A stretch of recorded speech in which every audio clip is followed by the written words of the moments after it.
Hyunwoo stared at his screen with tired eyes. The communication officer had been working the night shift for 3 weeks now, and space looked the same no matter what time it was. The research vessel New Horizon floated through the dark void, beyond Pluto, further from Earth than any human had ever traveled before. Most of the crew was asleep, and Hyunwoo was about to doze off when his computer made a soft beeping sound. At first, he thought it was just space noise. Radio telescopes picked up all kinds of random signals from stars and pulsars and other cosmic events, but this signal was different. It had a pattern to it, repeating every 37 seconds like clockwork. Hyunwoo sat up straight and adjusted his headphones. The signal was coming from somewhere in the Kepler 442 system, about 12 light-years, away from their current position. "Computer, analyze signal pattern," Hyunwoo whispered, not wanting to wake anyone yet. The ship's artificial intelligence went to work, breaking down the signal into its basic parts. Mathematical sequences, prime numbers, and what looked like coordinates appeared on his screen. This was not natural space noise. Someone or something had sent this signal on purpose. Hyunwoo's hands shook as he reached for the internal communication system. This was the moment every human had dreamed about since they first looked up at the stars. First contact with alien life. He pressed the button to call the captain's quarters. "Captain Taemin, please come to the communication deck immediately," Hyunwoo said, trying to keep his voice steady. 5 minutes later, Captain Taemin arrived on the bridge in his pajamas, followed by Chief Science Officer Ji-Hai, who looked equally confused about being woken up at 3 in the morning ship time. Taemin was a man in his 50s who had spent most of his career commanding cargo ships between Earth and Mars. He never expected to be the first human to make contact with aliens. "What do you have for me, Hyunwoo?" Taemin asked, pouring himself a cup of coffee from the bridge dispenser. "Sir? I think we're receiving an alien distress signal," Hyunwoo replied, his voice cracking with excitement. Ji-Hai moved to her science station and began running her own analysis of the signal. She was younger than the captain, in her early 40s, and had spent years studying the possibility of alien life. Her equipment was more advanced than Hyunwoo's communication gear, and within minutes she had confirmed what they all suspected. "The signal is definitely artificial," Ji-Hai announced. "It's using mathematical concepts that are universal. Prime, numbers, the Fibonacci sequence, basic geometric relationships. Someone is trying to get our attention." Captain Taemin called for an emergency meeting of all senior staff. Within an hour, the entire command crew was gathered in the main conference room. Security Chief Dong-hyun looked suspicious of the whole situation. He was a former military man who always expected the worst from any new situation. Engineer Min-ho seemed excited about the technical challenge of communicating with aliens. Medical Officer Soo-jin kept asking questions about alien biology that nobody could answer yet. "We need to wake up Da-eun," Ji-hee suggested. "If anyone can figure out how to talk to aliens, it's our xenolinguist." Da-eun was the youngest member of the senior crew at 28 years old.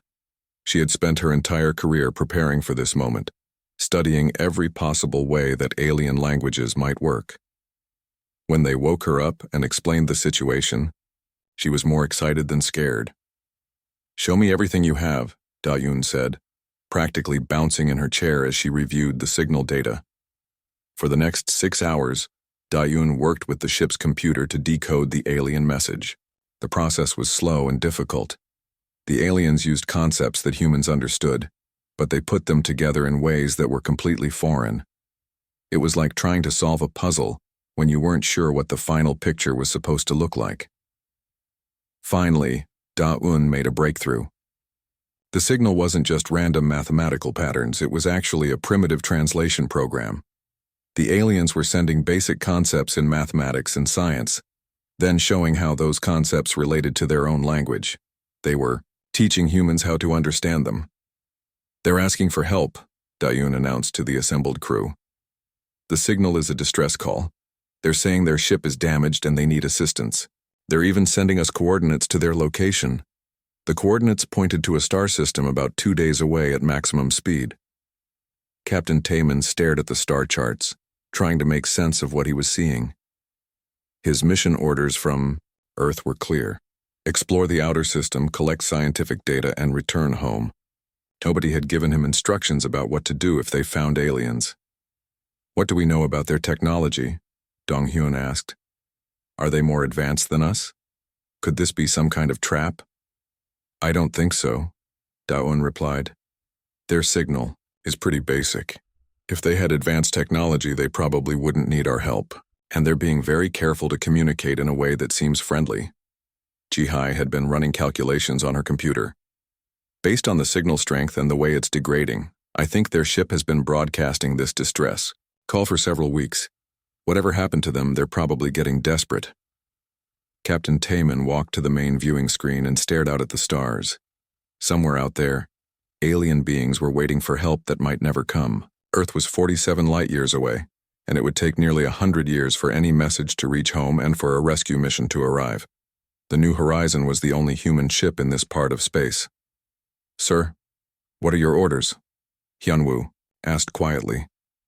Taemin thought about his family back on Earth, about the crew under his command, about the historic moment they were all facing.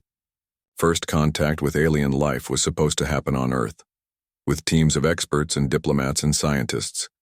Instead, it was happening on a small research ship in the middle of nowhere, with a crew that had never been trained for this situation. "We're going to help them," Taemin finally announced. "Set course for their coordinates, maximum speed." Dong-hyun looked uncomfortable with the decision. "Captain, we don't know anything about these aliens. They could be hostile. They could be carrying diseases. This could be a trap designed to capture human technology." "Then we'll be careful," Taemin replied. "But we can't ignore a distress call. That goes against everything we believe in as humans. If we were stranded in space, we would want someone to help us." Minho was already working on preparations for the journey. "I'll need to modify our engines for extended high-speed travel, and we should prepare emergency supplies in case their ship is in really bad condition." Soo-jin was making her own preparations. "I'll set up isolation protocols in the medical bay. If we're going to be in close contact with aliens, we need to be ready for biological contamination from either direction." As the crew scattered to make preparations, Da-un continued working on the translation program. The aliens had included more information in their signal than just a request for help. They had sent basic information about themselves, their culture, and their species. What she was learning fascinated and worried her at the same time. The aliens called themselves the Gentle Ones. They came from a world with low gravity and no natural predators. Their entire civilization was built around peace and cooperation. They had never experienced war, violence, or even competition in the way humans understood these concepts. They were traveling through space on a mission of exploration and scientific discovery when their ship suffered a mechanical failure. Da-yoon realized that these aliens had probably never met a species like humans before. Earth was what scientists called a death world, where everything was constantly trying to kill everything else. Humans had evolved as persistence hunters, chasing prey across vast distances until it collapsed from exhaustion. They had survived ice ages, volcanic eruptions, plagues, and countless wars. They were possibly the most dangerous species these gentle aliens had ever encountered. "Captain," Do-eun called out as Taemin was leaving the conference room, "I think we need to be very careful about how we present ourselves to these aliens. Based on what I'm reading, they might find us terrifying." The New Horizon dropped out of faster-than-light travel at the edge of the Kepler 442 system 2 days later. Captain Taemin stood on the bridge, watching as their sensors began picking up details about the alien vessel. What they found was unlike anything humans had ever built. The alien ship was massive, easily 3 times the size of the New Horizon, but it was designed with flowing curves and smooth surfaces that looked more like art than engineering. There were no visible weapons, no armor plating, and no sharp edges anywhere on the hull. It looked like something that had been grown rather than built, with organic shapes that reminded Ji-hai of deep-sea creatures from Earth's oceans. "Life signs?" Captain Taemin asked. Soo-jin checked her medical sensors. "I'm reading approximately 200 alien life forms aboard their vessel. Their vital signs are weak but stable. Whatever happened to them, they're alive but probably not doing well." The alien ship was drifting powerless through space. Its engines were completely dark, and only emergency lighting was visible through what appeared to be transparent sections of the hull. Debris floated around the vessel, suggesting that something had caused significant damage to their propulsion systems. "Captain, we're receiving a transmission," Hyunwoo announced from his communication station. The main screen flickered to life, showing the interior of the alien ship. The first thing that struck the human crew was how bright and peaceful everything looked. The walls were covered with what appeared to be living plants, and soft light filtered through organic-looking fixtures. In the center of the image stood an alien being that took their breath away. The creature was tall and slender, standing nearly 8 feet high but looking fragile rather than imposing. Its skin was a pale blue-green color that seemed to shimmer slightly in the light. Instead of hair, it had what looked like delicate fronds that moved gently around its head. Its eyes were large and golden, with no visible pupils, giving it an expression of constant wonder and gentleness. "Greetings, travelers from the distant stars," the alien said in perfect if strangely accented English. "I am Talmir, Elder, of the vessel Harmony's Voice. We are grateful beyond words that someone has heard our call for help." Dayun had spent days working with the ship's computer to create a basic translation program, but apparently it wasn't needed. The aliens had been monitoring human radio broadcasts for years and had learned to speak several Earth languages. "This is Captain Tae-min of the Earth vessel New Horizon," Tae-min replied carefully. "We received your distress signal and came to offer assistance. What is your situation?" Talmir's fronds drooped slightly, which Dayun guessed might be a sign of sadness or worry. "Our main propulsion system suffered a catastrophic failure 3 weeks ago. We were fleeing from raiders when our engines overloaded. We have been drifting ever since, hoping that someone would hear our call for help." "Raiders?" Dong-hyun asked, his security training making him immediately suspicious. "The Silent Hunters," Talmir explained, and even saying the name seemed to cause him distress. "They are a predatory species that attacks peaceful vessels in this region of space. Most civilized beings know to avoid this area, but we were conducting scientific research and thought we could slip through unnoticed." Captain Tae-min exchanged glances with his crew. The idea of space pirates was something they had considered as a theoretical possibility, but they had never expected to encounter them on humanity's first deep space mission. "We would be honored to help repair your vessel," Tae-min said. "May we send over a technical team to assess the damage?" Talmir's large eyes seemed to grow even larger with surprise and gratitude. "You would do this for strangers? Your species truly must be blessed with great compassion." An hour later, Engineer Minho led a small team aboard the alien vessel. What they found amazed them. The Harmony's Voice was not just a starship, it was a complete ecosystem. Living walls filtered the air, bioluminescent organisms provided lighting, and the entire ship seemed to be alive in a way that human technology could never achieve. The aliens themselves were even more remarkable up close. They moved with a fluid grace that reminded the humans of dancers or swimmers. Their voices were soft and musical, and they seemed incapable of speaking harshly or showing any signs of aggression. Every interaction was polite, gentle, and filled with genuine curiosity about their human visitors. "We call ourselves the Villani," Talmir explained to Dayun as she worked to establish better communication protocols. "We come from a world called Serenity, where all life exists in perfect harmony. We have never known war, violence, or conflict of any kind." Dayun found this difficult to believe. "Never? Not even competition for resources or territory? Our sorrow world provides for all," Talmir replied with what might have been confusion. "Why would anyone take more than they need? Why would anyone wish to harm another being?" Meanwhile, Minho was examining the damaged engines with growing amazement. The Villani technology was incredibly advanced, but it was designed with completely different principles than human engineering. Where humans built systems with redundancy and fail-safes to handle combat damage and hostile conditions, the Villani had built their ship assuming that nothing would ever deliberately try to harm it. Their engines are more efficient than anything we have, Minho reported to Captain Tae-min over the communication system. "But they're also incredibly delicate. It's like they built a racing car and then drove it through a war zone. The damage was extensive but repairable, The Villani had lost their main propulsion system when they tried to outrun the raiders. Their engines simply weren't designed to handle that kind of stress for extended periods.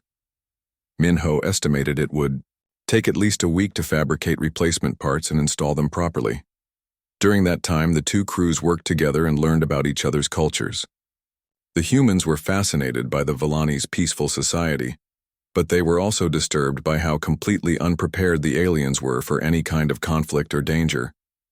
Sujin made some disturbing discoveries during her medical examinations of injured Villani crew members. "Captain, these beings have no immune system to speak of," she reported privately. "They come from a world with no diseases, no toxins, no parasites. A common cold could kill them." "What about their psychological state?" Taemin asked. "They're genuinely peaceful," Sujin replied. "I don't think they're capable of violence or deception. They don't even have words in their language for concepts like murder, theft, or betrayal." This created a problem for the humans. Every time they tried to explain basic safety precautions or defensive measures, the Villani became visibly distressed. When Donghyun mentioned that the New Horizon carried weapons for self-defense, several aliens had to be treated for what appeared to be panic attacks. "They think we're monsters," Daewon reported after spending days trying to explain human culture. "Every time I mention anything about Earth's history, wars, hunting, competition, they get more and more frightened of us." "But we're helping them," Hyunwoo pointed out. "We came all this way to rescue them." "That just makes it worse," Daewon replied. "They can't understand why a species as violent as humans would help strangers. They keep asking what we want in return, as if kindness from predators must have some hidden motive." Captain Taemin found himself in an impossible situation. The more the humans tried to reassure the Villani that they were peaceful and helpful, the more the aliens learned about humanity's violent nature. Stories about Earth's history, human sports, even children's games sounded like descriptions of horrific violence to beings who had never experienced conflict. The Villani were particularly disturbed by human medicine. When Sujin tried to explain how humans had developed immunity to diseases by surviving plagues and infections, the aliens were horrified. The idea that humans regularly injected themselves with weakened versions of deadly diseases as a preventive measure sounded like deliberate self-torture to the Villani. "Maybe we should just focus on fixing their ship and getting them safely on their way," Taemin suggested during a private meeting with his senior staff. "I agree," Donghyun said. "These aliens are nice, but they're completely helpless. If there really are raiders in this area, we need to get the Villani somewhere safe and then get ourselves out of here before we run into trouble." Minho's repair work was going well. The Villani technology was fascinating to work with, and their engineers were eager to help, despite their fear of human violence. They had been impressed by human adaptability and problem-solving skills, even if they were terrified by the reasons humans had developed those skills. "We should be able to restore their engines to full power within 2 days," Minho reported. "Their technology is actually superior to ours in many ways. If we could study it more, we might be able to improve our own ships significantly." But even as the repairs neared completion, Talmir seemed reluctant to see the humans leave. Despite his people's fear, he had developed a genuine friendship with several crew members. He was particularly fascinated by Daeon's work in linguistics and by Jihai's scientific knowledge. "Your species may be frightening to us," Talmir admitted to Captain Taemin. "But you are also remarkable. You have survived challenges that would destroy us completely. Yet you still choose to help strangers. Perhaps there is wisdom in your violent nature that we—" The moment the transmission ended, panic spread through the Villani ship like wildfire. Talmir's Franz went completely pale, and several of his crew members collapsed in what appeared to be terror-induced shock. The gentle aliens had never developed any kind of fight-or-flight response because their world had never required one. "Captain Taemin." Talmir's voice shook as he spoke through the communication link. "You must leave immediately. The silent hunters show no mercy to any vessel they encounter. They will destroy your ship just for being near us." On the New Horizons bridge, the atmosphere was completely different. While the aliens panicked, the humans moved with calm efficiency. Donghyun was already at his security station, bringing defensive systems online. Jihai was analyzing sensor data on the approaching vessels. Minho was checking engine status to make sure they could maneuver if needed. "How many ships?" "Captain," Taemin asked. 7 contacts, Jihai reported. "They're moving in a standard attack formation. Based on their approach vector and speed, they'll be in weapons range in approximately 40 minutes. Hyunwoo was trying to re-establish communication with the Vellani ship, but their crew was too terrified to respond properly. The few aliens, who were still coherent, kept begging the humans to abandon them and flee to safety. "Sir, I'm getting detailed scans of the hunter vessels now," Jihai announced. "They're definitely military ships.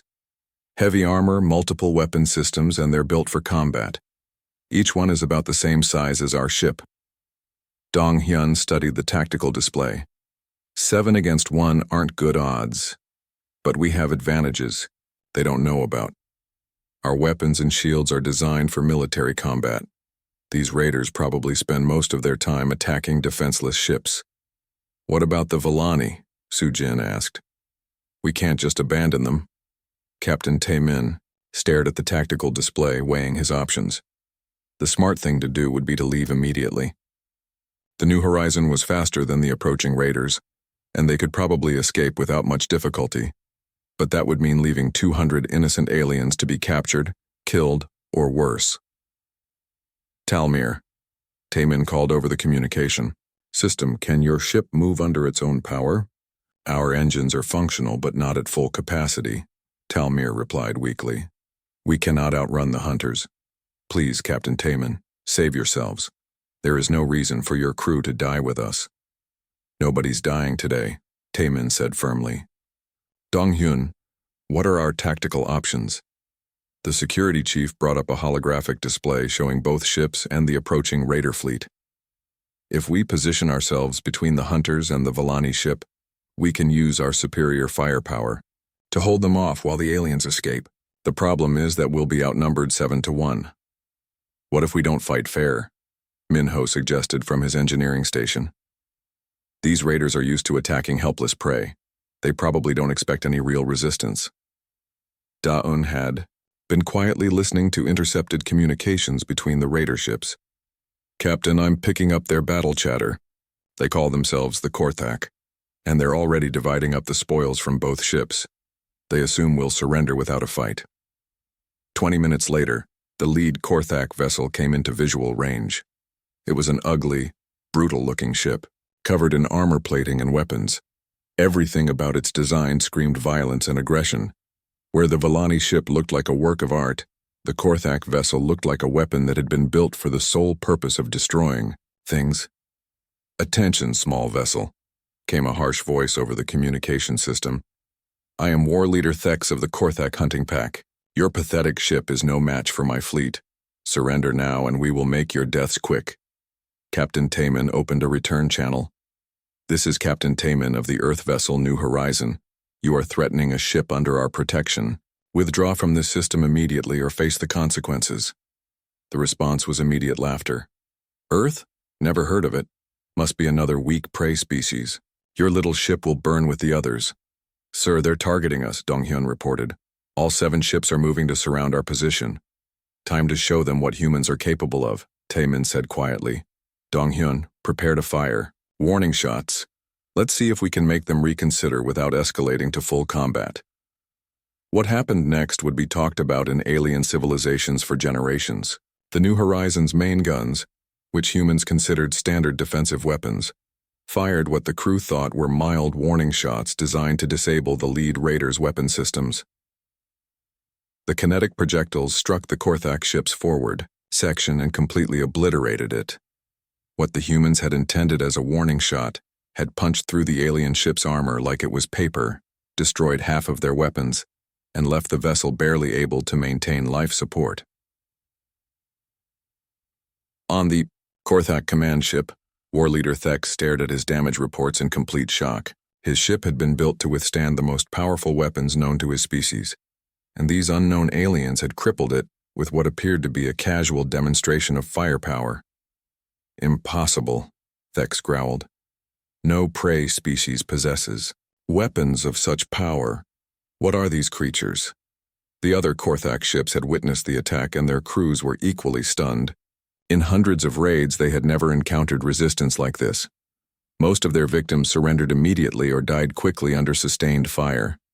None had ever demonstrated the ability to destroy a heavily armored warship with a single shot. On the New Horizon, the crew was equally surprised by the effectiveness of their weapons. "Remind me to recalibrate our targeting systems," Dong-hyun muttered.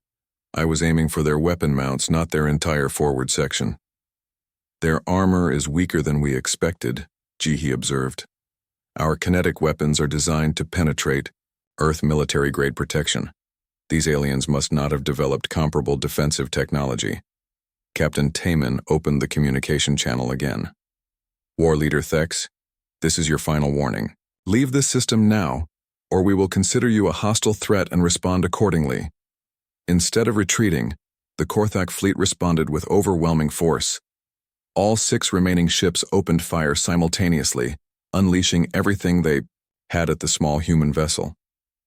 Energy beams, plasma missiles, and kinetic projectiles filled space around the New Horizon. But the human ship's defensive systems had been designed to operate in the hostile environment around Earth, where space, debris, solar radiation, and potential military threats were constant concerns. The New Horizon's shields absorbed most of the incoming fire, while its point defense systems shot down incoming missiles with casual efficiency. "Minimal damage to outer hull," Dong-hyun reported calmly. "Shields are holding at 93%. Should I return fire?" "Target their weapons and engines," Taemin ordered. "Disable them, but don't destroy them if possible." What followed was less of a battle than a demonstration. The New Horizon's computer-controlled weapon systems locked onto the Korthak ships and began systematically disabling them. Each shot was precisely calculated to destroy specific systems without killing the crews.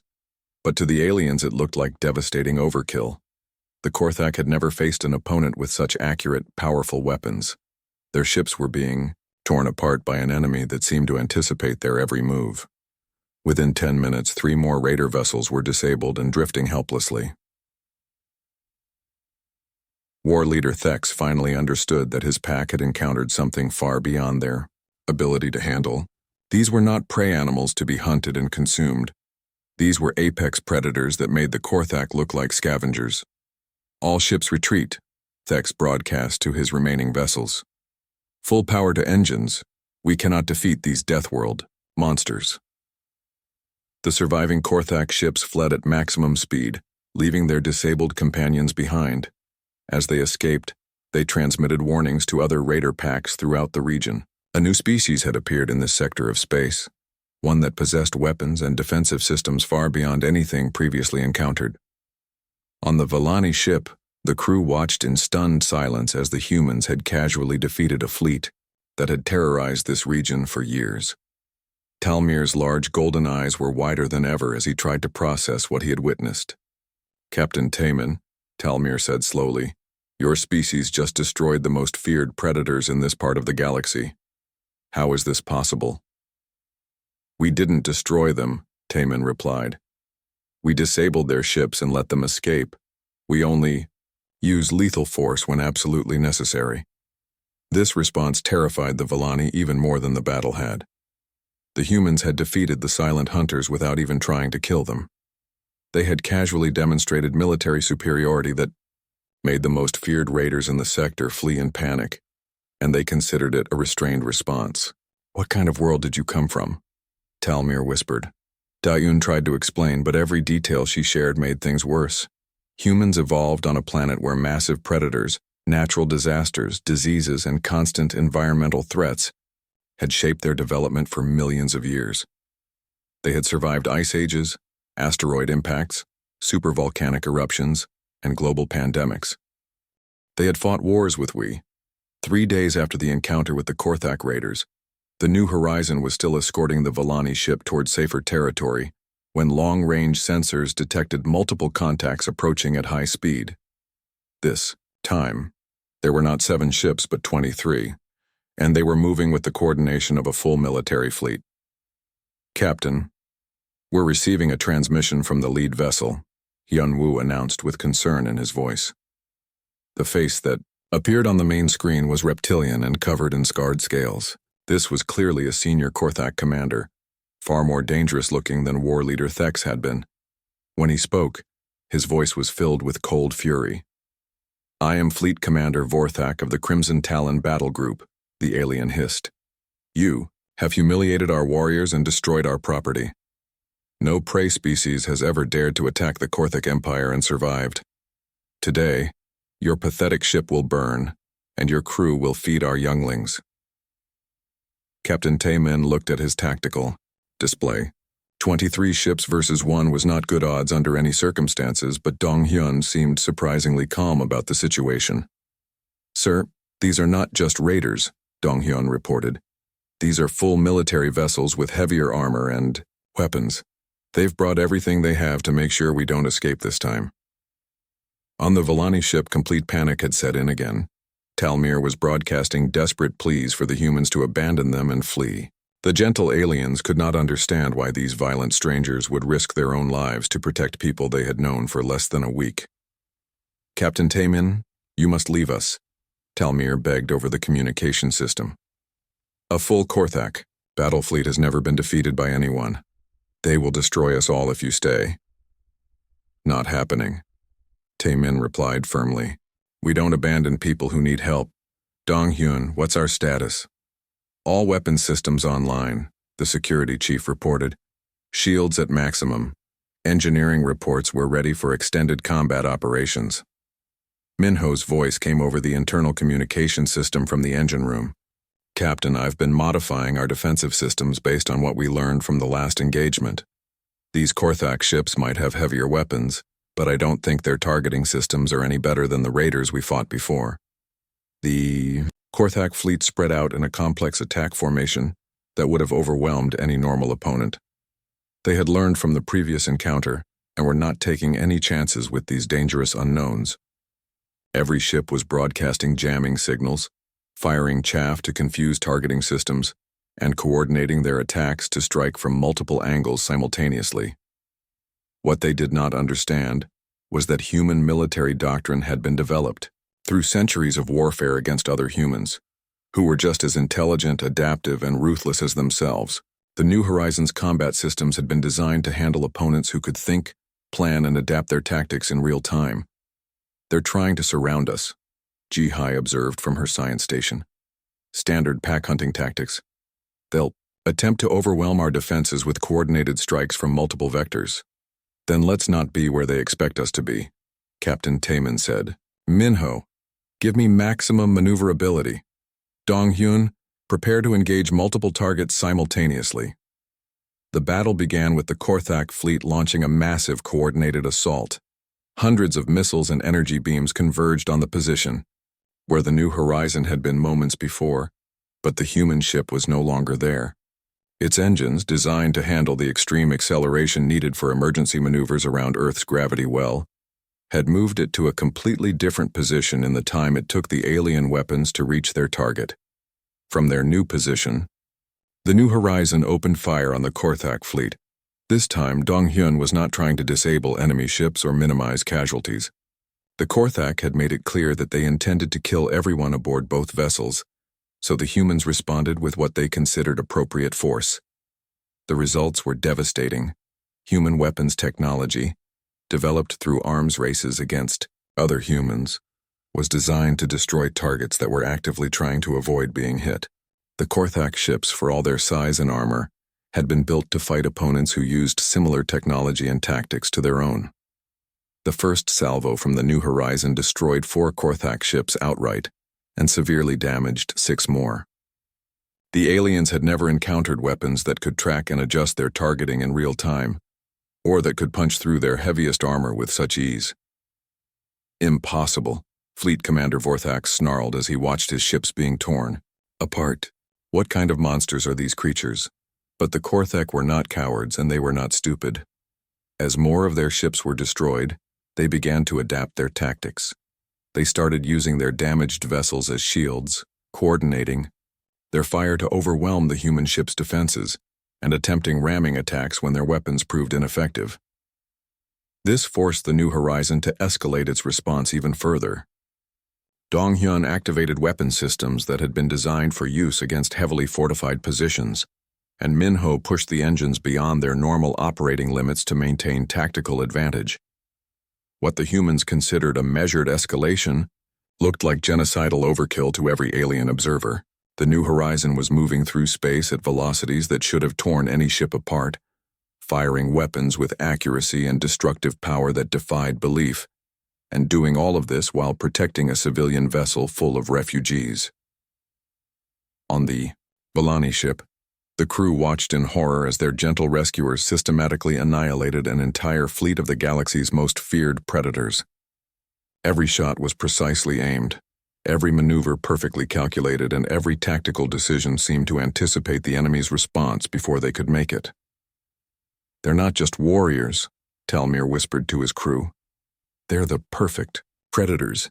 They make the Korthak look like children playing at war." The battle lasted exactly 17 minutes. When it was over, 3 Korthak ships remained intact, and they were fleeing at maximum speed while broadcasting surrender signals. The rest of the fleet was either destroyed or too damaged to continue fighting. The humans had faced odds of 23-1 and achieved complete victory while suffering only minor damage to their shields. But the true horror, from the alien perspective, was what happened next. Captain Taman ordered his crew to begin rescue operations for the survivors from the destroyed Korthak ships.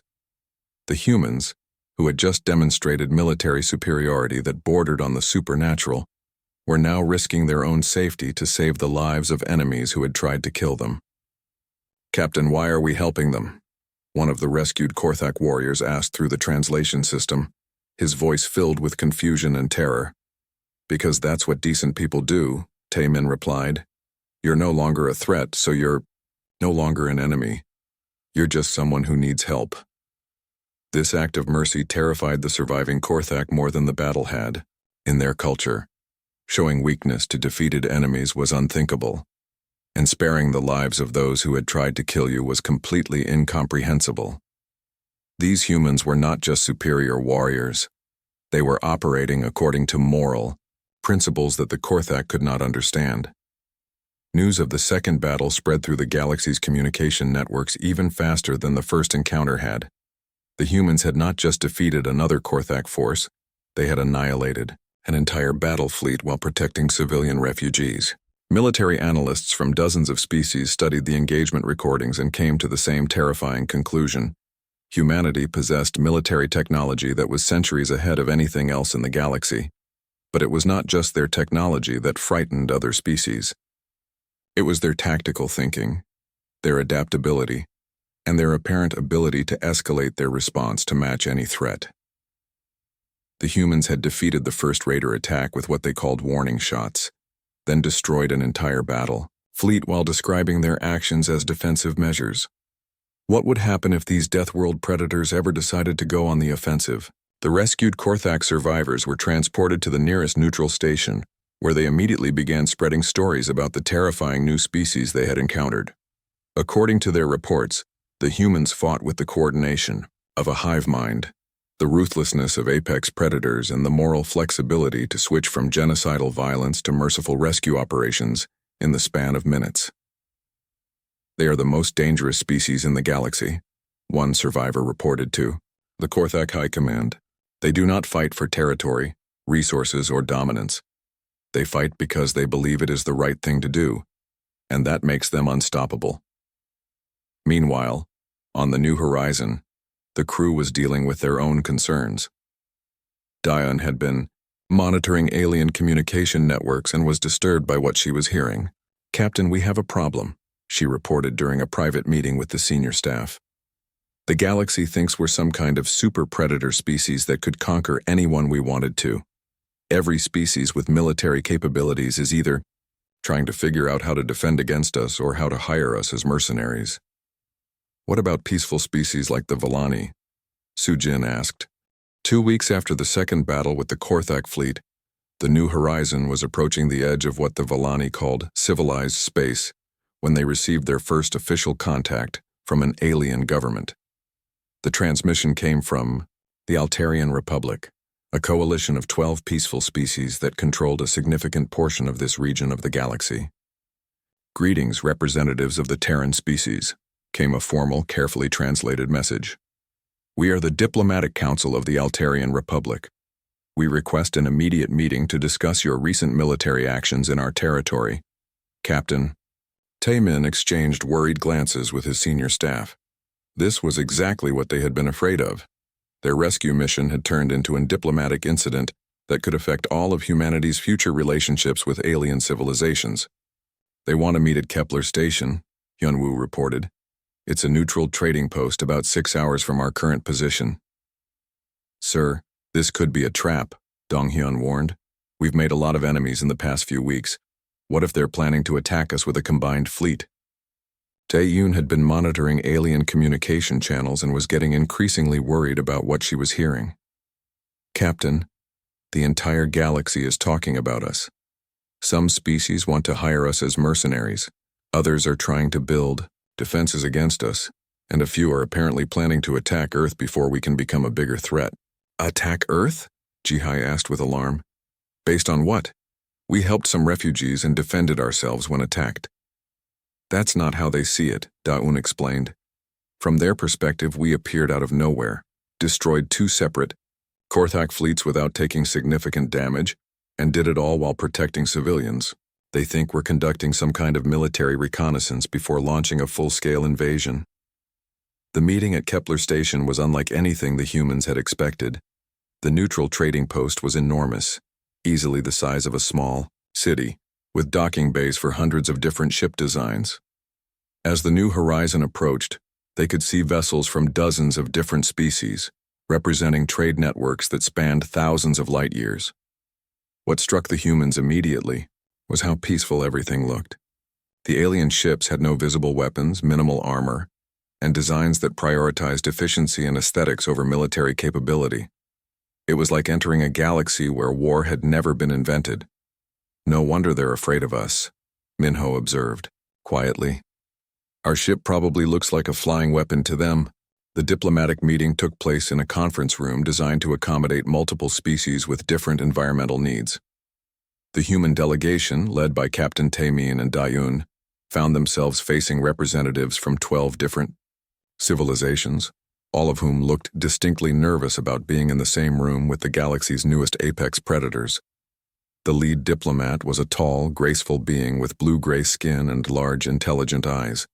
She introduced herself as Ambassador Lyrale of the Altarian Republic, and her first words set the tone for the entire meeting. "Representatives of Terra, we must address the military crisis that your species has created in our territory." "Military crisis?" Captain Taemin asked with genuine confusion. "We responded to a distress call and defended ourselves when attacked. How is that a crisis?" Ambassador Lyrale activated a holographic display showing tactical analysis of both battles. "In the span of 2 weeks, your single vessel has destroyed or disabled 47 warships belonging to the Korthak Empire. This represents more military success than the combined navies of our 12 worlds have achieved in the past century." Da-un tried to explain that the humans had been trying to minimize casualties and avoid escalation, but this only made the diplomatic situation worse. The alien representatives were horrified to learn that humanity considered the destruction of 2 entire fleets to be a restrained response. "You describe these as defensive actions," another diplomat said, his tentacles quivering with what might have been fear. "But your defensive capabilities exceed the offensive potential of our most powerful military units."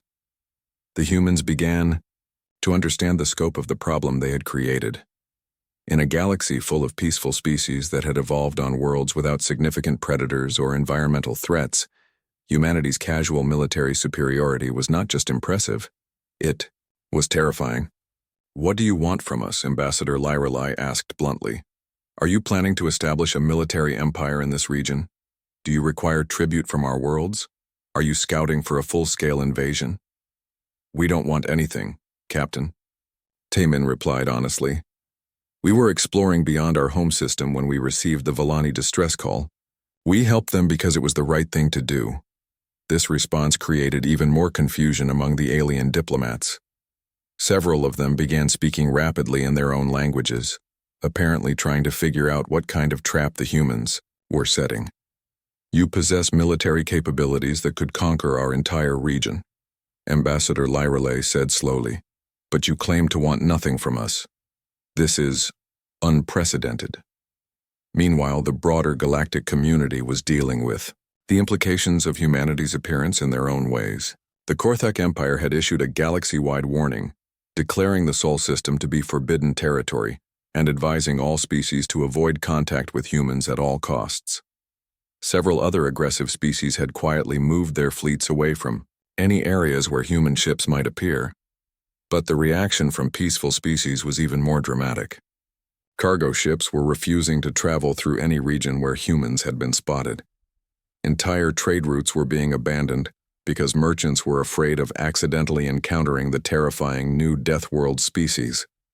Captain Yunwu reported from the New Horizons communication station, "We're receiving hundreds of messages from across the galaxy. Most of them are job offers." The job offers were disturbing in their scope and implications. Dozens of species wanted to hire human military services for everything from protection against raiders to full-scale planetary conquest. The payment offers were enormous, suggesting that alien civilizations were willing to pay almost anything for access to humanity's military capabilities. "They think we're mercenaries," Daun realized with growing horror.